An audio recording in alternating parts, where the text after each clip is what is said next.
Assalamualaikum warahmatullahi wabarakatuh. Salam sejahtera untuk kita semua. Selamat datang di Koki Ampe, komunitas kajian ilmu manajemen pendidikan yang dibina oleh Bapak Amel Muhammad selaku dosen di Prodi Manajemen Pendidikan.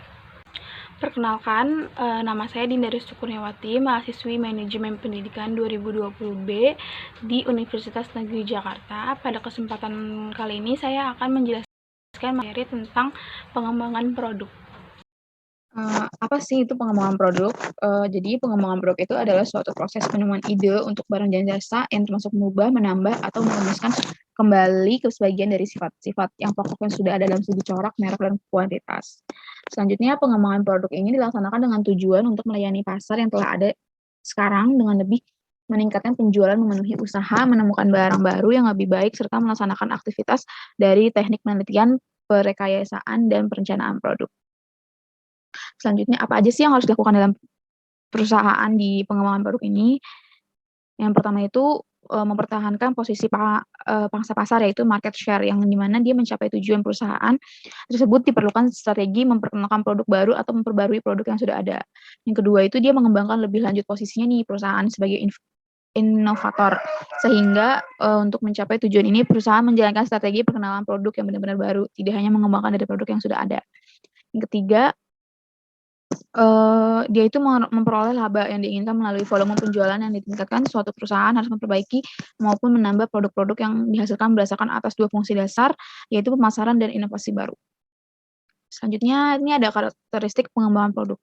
Karakteristik pengembangan produk ini di sini ada 5. Yang pertama ada kapabilitas pengembangan, yang dimana ia merupakan aset yang dapat digunakan oleh perusahaan untuk mengembangkan produk dengan lebih efektif dan ekonomis di mana yang akan datang.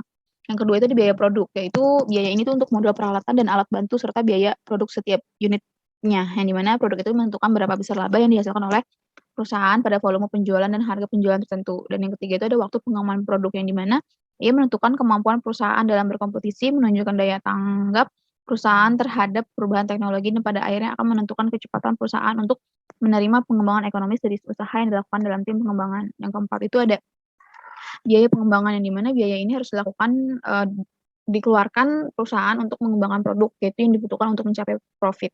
Yang terakhir, yang kelima itu ada kualitas produk. Seberapa baik produk yang akan dihasilkan dari upaya pengembangan produk. Nah, apakah produk ini tersebut memuaskan kebutuhan pelanggan, dan apakah produk tersebut kuat dan andal, lalu kualitas produk pada akhirnya akan mempengaruhi pangsa pasar dan mempengaruhi harga yang ingin dibayar oleh pelanggan untuk produk tersebut. Selanjutnya itu ada faktor penghambat pengembangan produk. Yang pertama itu ada makinnya tinggi biaya modal, peraturan pemerintah, biaya tenaga kerja yang mahal, pemusatan perhatian pada laba jangka pendek, kurangnya perhatian manajemen pada produk baru yang tercermin di riset pemasaran yang tidak memadai, kekurangan strategi produk baru. Lalu ketakutan bahwa produk baru akan mengancam produk yang sudah ada. Oke, selanjutnya ini ada kunci sukses dalam usaha. Yang pertama, produk dan layanan perusahaan sesuai dengan harapan pembeli dan lebih baik dari yang ditawarkan. Yang kedua, konsumen itu harus puas. Dan yang ketiga, membeli kembali atau lebih banyak dari pembeli baru. Lalu penjualan atau laba. Dan yang terakhir itu, perusahaan harus mantap dan berkembang.